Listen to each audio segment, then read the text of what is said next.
Hi, wonderful people. I was looking what to talk about this week, and then I saw one of the comments on my previous video. Yes, please speak on your experiences with Abraham Hicks. And very fitting, this week I'm going to their workshop, so I feel it's an awesome way to share a couple of things that I've been experiencing. I mean, there's been so much.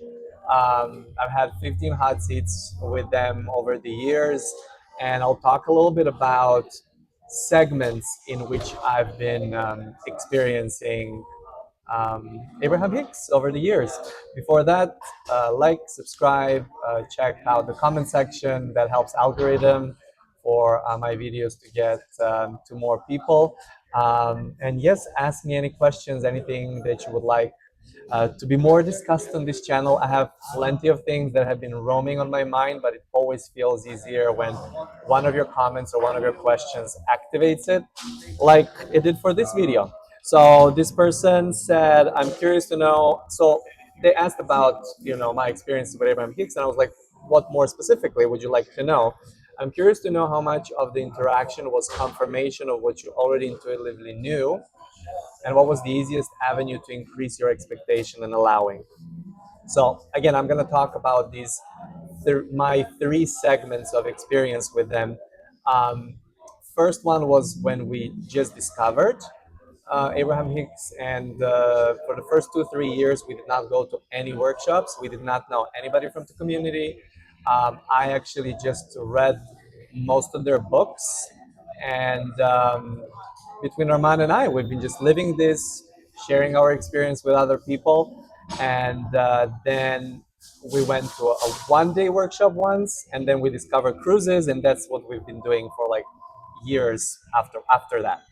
And so as soon as we went to the cruise and realized what will be the experience, or how does it even work to get into hot seat and have the conversations, I was like, oh my gosh, I want to do this.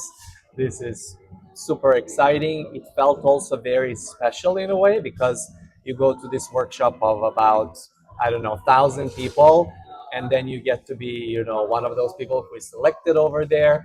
Even though there's so many people who come and they don't really care about having the hot seat experience, some of the people don't like to be singled out and be on stage like that. I've been a performer most of my life, um, and anyway, I was just very drawn to it.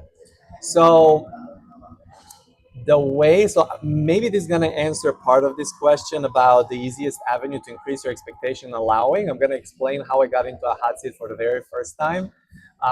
It was when they were kind of like clarifying between the steps in 1 and 3, like what is the allowing part and what is the asking part, right? So I realized that when you raise the hand to get into a hot seat, um, usually we're trained to raise the hand to ask the question. So there is a frequency of a question, and as we know, question and allowing are two different frequencies. So I was like, oh my gosh, I need to like you know over circuit or like recircuit my brain, so while I'm raising my hand, I got to be in a state of allowing. And the first moment I did it, it was when I got into a hot seat, and had a wonderful, wonderful experience.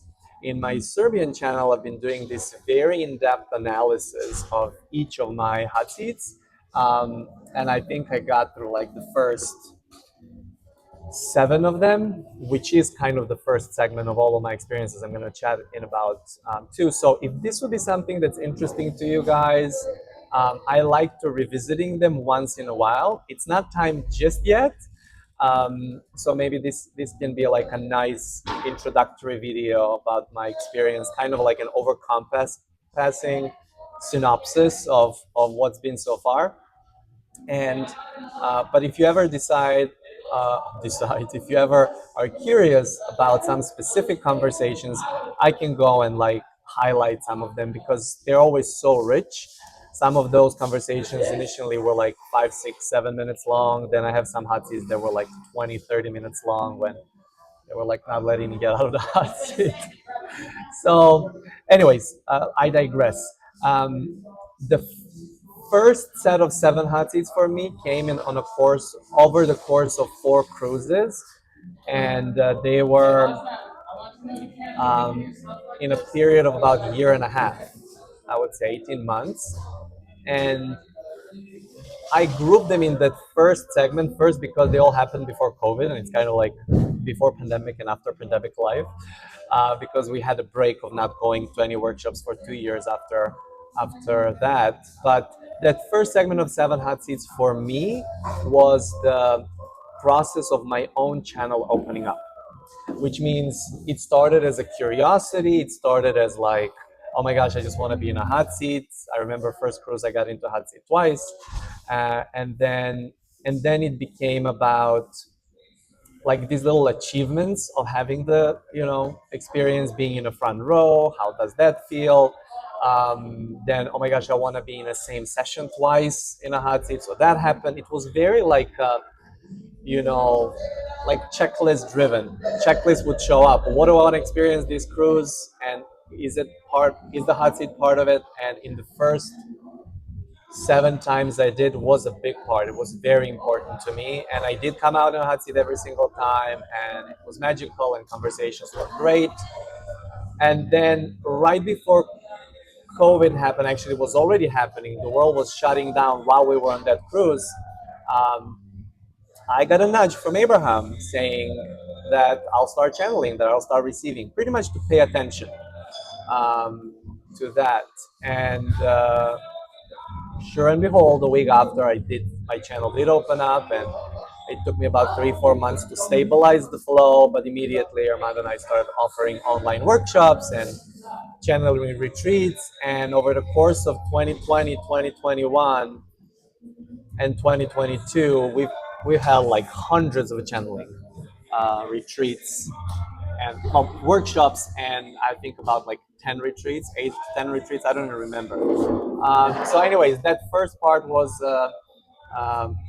just me being super curious, having a gazillion questions, and then um, having my channel open up and getting my own vocabulary, my own voice through that. So yeah, it's been like, anyway, that's the first part of the experience that we had. And then 2 years of working and doing the same work that Esther does, more or less. I was doing some combination with integrative coaching as well during the time, but it's been mostly channeling. Then going into the next set of cruises in 2022, before our son was born, we've decided to max out. That's my alarm saying you have a group call in 15 minutes, but I'll I'll record the rest of this video. It's super exciting. So 2022, we've done maxed out experiences, meaning we've done 3 cruises that year and a Dr. Joe Dispenza retreat, and we organized 4 retreats ourselves that year. It was like one of those things. Let's do it because we're gonna have quite a different experience once our son was born. And when I got to the cruise, I was so happy to reunite with so many of our friends, but I was kind of wondering, what am I doing here now? And do I even want to go into the front row again, to sit in line to get into the workshop? Do I want to go into the hot seat? How would that look like? For a couple of years, I've been doing that for other people. So it was like, what's in there for me now, right? Well, I got in there, and a couple of friends, especially this one very, very close friend of ours, was like, well, no, you're here, and you know, there's a lot of stuff here for you too. You're gonna discover it. And then I discovered, since the first workshop started on that cruise, that oh my gosh, I can tap into the whole collective, and I can be aware of what the asking is, and I can find my contribution to this and have a completely different experience in a hot seat. That's not necessarily just from the place of asking questions, but kind of doing it together with Abraham. And so that was like that was another life-changing cruise experience. I had 3 hot seats at that time. I fulfilled this desire to be the last one in a hot seat as the cruise was finishing. That was one beautiful personal thing. And But the other two hot seats were very much driven by what I was feeling in the crowd. Kind of like I almost felt that, you know, I mean, I know we're always co-creating the experiences, but very consciously, it's like I had a feeling I was working on that cruise as well, in a new way. And Abraham showed me this like new frequency from which I can work, where it's not fully channeled experience or channeling experience, but also not like just me asking questions. So I can go more into details about that, and that's been actually the process of me coming into how I'm serving more or less nowadays, even now while I'm recording this video. So that opened up a whole new chapter of I felt of service while I've been there, and then some people would reach out and they wanted to work and they were curious about other stuff that I was doing. So anyway, that whole period, about 9 months, I had 8 hot seats. So it's kind of like the intensity doubled up before our son was born, and it was all about kind of doing things together. That's how it felt, um, and I remember the last hot seat I've had with them so far, and it's been a couple of years since I had it. Was I remember the last words that I said were, "I love you on fire like this," and me sitting here easy like a Sunday morning, because I remember how my internal dialogue in that conversation was like so so steady. It's like I was consciously navigating the conversation. I didn't have a need for me to be the one speaking it like it was the case before, to show that I got it, or to, righteously, uh, you know, prove something or whatever. It was just like this, the wonderful end to that whole year segment. So the first segment, again, full on opening up of the channel. Second segment um, was um, kind of like getting familiar with if I was to think about that, with the frequency and not making much difference between me, or being aware that there is not really difference between me physically focused and non-physical. So, but in practical way. And then the third segment, it's been going so far, was since the son was born, and we could go so far only to a couple of workshops. We've done a few Miami workshops, and I went last year to Chicago. Arman went to Amsterdam last year for a couple of days, and I'm going to this workshop now. So it feels also that this next whole segment was um, no hot seat so far, and I had a moments of like weirdness about it because it was a new experience. I was so used to being there all the time. One time, even Abraham acknowledged me because I was in the front row and raising hands, and they were like, "We see you," like just to me, like pretty much like you're not gonna be in a hot seat, but we acknowledge you and we acknowledge your desire. So I thought it was super funny that one time. Um, so that was something that was stabilizing. And then the last workshop, quite honestly, that we had in Miami, I had my first time Fistitute, purely non-physical kind of experience, where it was the first time where I was in a workshop, because I was doing a lot of grounding myself over the last year or so, how to bring all of that information in the body, how to anchor it, how not to run away from density or from contrast or from resistance in a way. um, so I was like, I'm gonna go to this workshop and I'm not going to be slurped up in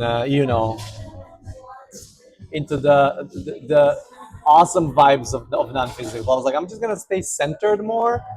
And I was like, I had like this tantrum at one end, and on the other side, yeah, I was like, wow, there are certain things that only we can do for one another in a human form. And there's, no matter how silly it sounds, there is the actual limit of that information or frequency that comes in from non-physical, from currently purely non-physical that's coming in. And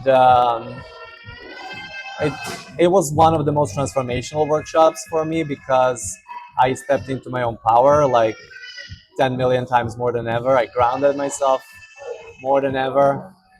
Like now I'm grounded even with that kid is oh cute and crying over there in the middle of my video.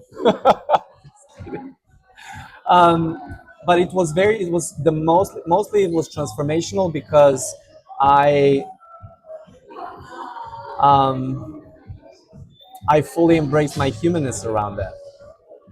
And I remember like this thing that one of the people I followed for years, Sadhguru, this amazing guru, was saying was, you know, like sometimes I feel like we all want to go and be superhuman.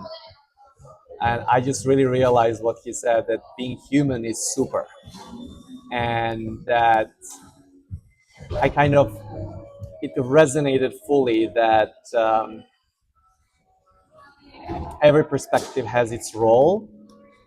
And I was like so happy that I'm here now doing what I'm doing and knowing what's my role and knowing what's non-physical's role and knowing the limits of each of the roles, even though non-physical will never like that word or limits, but you know, kind of where we meet and where we go and where non-physical goes. And um, anyways, uh, so I'm very curious. At that point, I was like, I don't even know if I will ever go to a workshop again, if I would get called to do it. But now it feels like it's it's time to kiss makeup, meaning I'm excited to go and see what this experience is going to be. I'm getting excited to go a little bit earlier, to be in a line again, to experience that, and in a way honor, because this has been another reminder. I know I have 5 more minutes before I gotta go. Another, it feels also like honoring the 10 years of being aware of Abraham Hicks and everything that's been done so far, and um, you know, taking it one workshop at a time. Yeah, it's been exactly 10 years since I started reading the books, right around this time in 2015. So it feels nice. And it's also workshop is super close, so not to miss that opportunity. So I'm very excited to see how it's gonna go, and I may do like a little recap on it. I don't know if it's gonna flow to do it in Serbian or in English because I'm getting told not to repeat the content. So, but yeah, I'm sure I'm gonna share at least a little something about it because I'm very curious how it's gonna go. So, anyways, I don't know how much that answered this question. Um, because every of these hot seat experiences were so different, vastly different. And I would say in the beginning was more about I'm going there to get the um, information or wisdom, or but then as the time was going by, it started becoming more and more of a confirmation what I already knew, and that yeah, now it's just pure curiosity, knowing that I don't ever have to go again. I don't ever have to go into a hot seat again. Like, I don't have that necessity anymore. But now I can get to play to do it from pure curiosity and preference. So that's what I'm excited about to experience this Saturday. Anyways, love you guys mucho. Write me again down there in the comments what you would like me to speak more about, and I'll see you in the next one. Mwah. Ciao.